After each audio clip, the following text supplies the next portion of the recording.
Hello and welcome to the morning sports briefing here on Tuesday, the 25th of May. Hi, I'm Paul and I'll be your host this morning. In the news today, we have got signing news in the NRL. We've also been up to speed with the NBA playoff action and NBL. Also, it was a big day in the Giro d'Italia. It was the Queen stage, the hardest stage of the race. Was lined up for overnight. And we've got netball and squash action, as well as golf action, with Andy Rice bringing his report on the final day of the action from the Pga Championship. This is your best way to start the day with all of the important sports news. And starting off with the cycling. And we've also got squash news coming to you as well. Starting off with the cycling, it was, as I say, that was going to be the hardest stage of the Giro d'Italia, but unfortunately, due to bad weather conditions, they decided they had to remove two of the climbs from the day. It was still a very decisive day of action, and still a tough day in the saddle with snow banks up either side of the final climb. As the riders were cycling up the road. Egan Bernal reaffirmed his dominance of the race by winning the stage, 27 seconds clear of Romain Bardet and Damien Caruso. Ciccone came in fourth, and Hugh Carthy in fifth.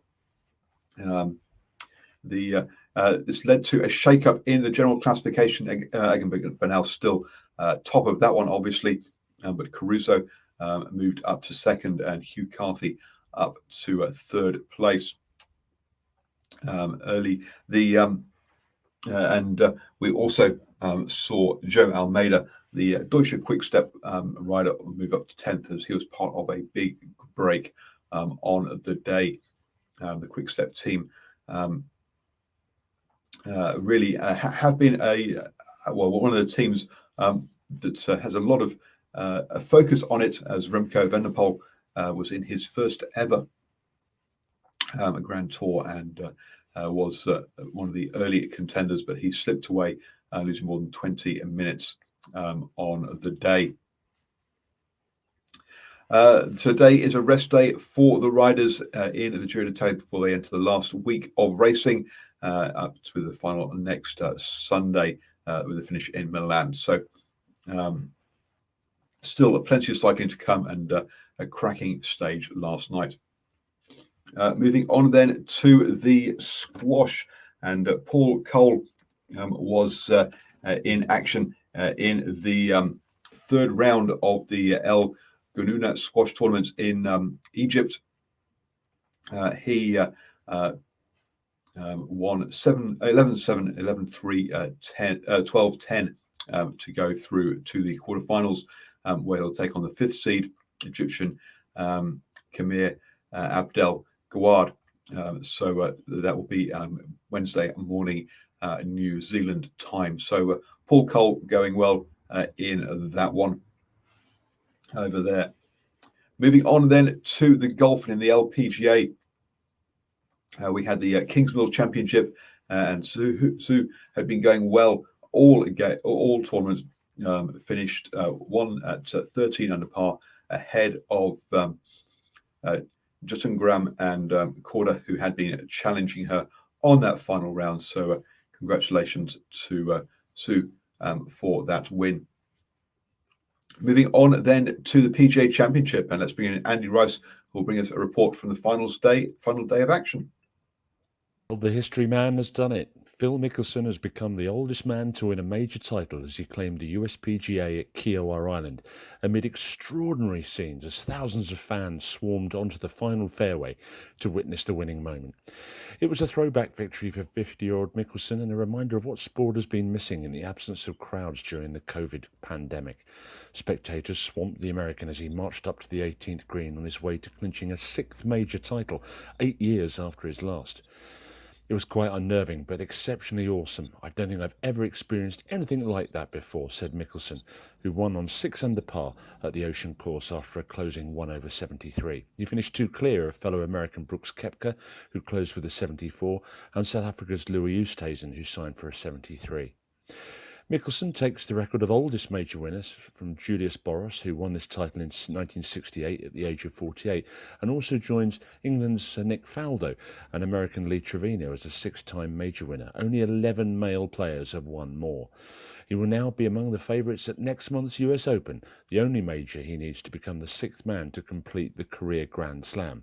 It is being held near his home in San Diego at Torrey Pines, a course on which he has won 3 titles, and few would write him off on this form. Ireland's Padraig Harrington and Shane Lowry finished in a tie for 4th at 2 under after closing rounds of 69.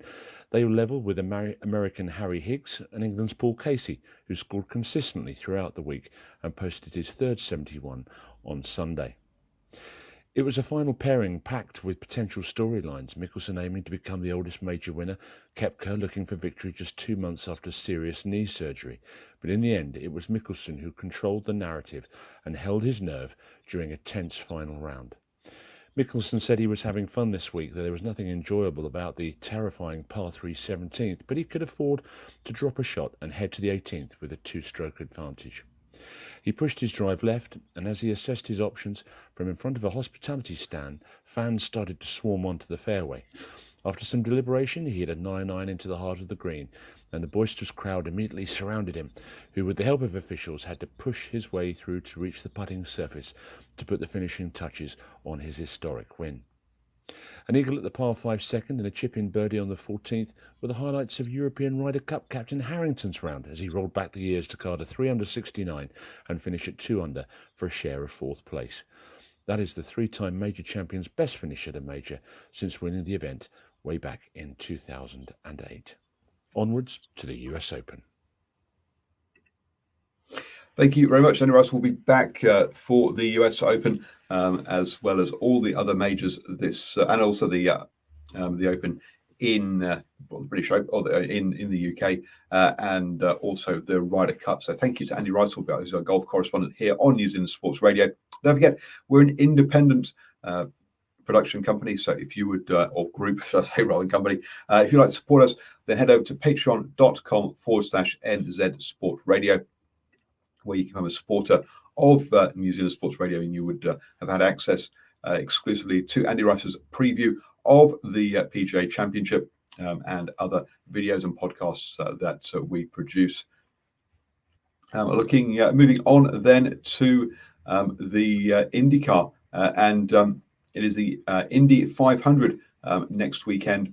Scott Dixon has qualified on pole position despite having a head cold in that one, which meant that he couldn't quite hear in his race radio during that one, but great for him to pick up a pole position there. And Scott McLaughlin will be starting from 17th on his Indy 500 debut, having a great, having a really good debut season there.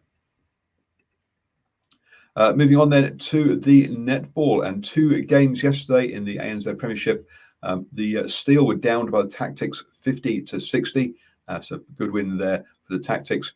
And the Mystics saw off the Magic 67-59 as well. That sees the Mystics keep up in second place, just 1 point behind the Northern Stars, who there, and the Maryland Tactics got that win, put them up into 3rd place. Moving on then to the basketball, and in the NBL, just 1 game yesterday. Melbourne United beat the Bullets 99-88 to cement their position at top of the table. Today, the Breakers will be taking on the 36ers at 7:30 p.m. Moving on then to the NBA, and we are in the first round of the playoffs, and 4 games yesterday. The 76ers beat the Wizards The Suns beat the Lakers. The Hawks beat the Knicks, and the Grizzlies beat the Jazz. That's a surprise win for the Grizzlies over the Jazz in that one, upset victory in round one. Still plenty more games to go in this round, though, and time for the Jazz to come back in that one. Moving on then to the NRL news, and Peta Hiku, who is injured and will miss the rest of the season for the Warriors, is coming out of contract at the end of the season. The Warriors did offer him another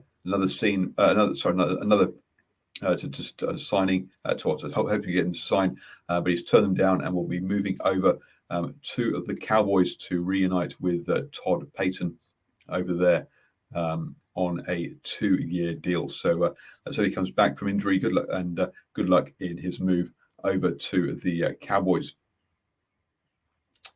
You have now started the day the best way to speak all of the important sports news.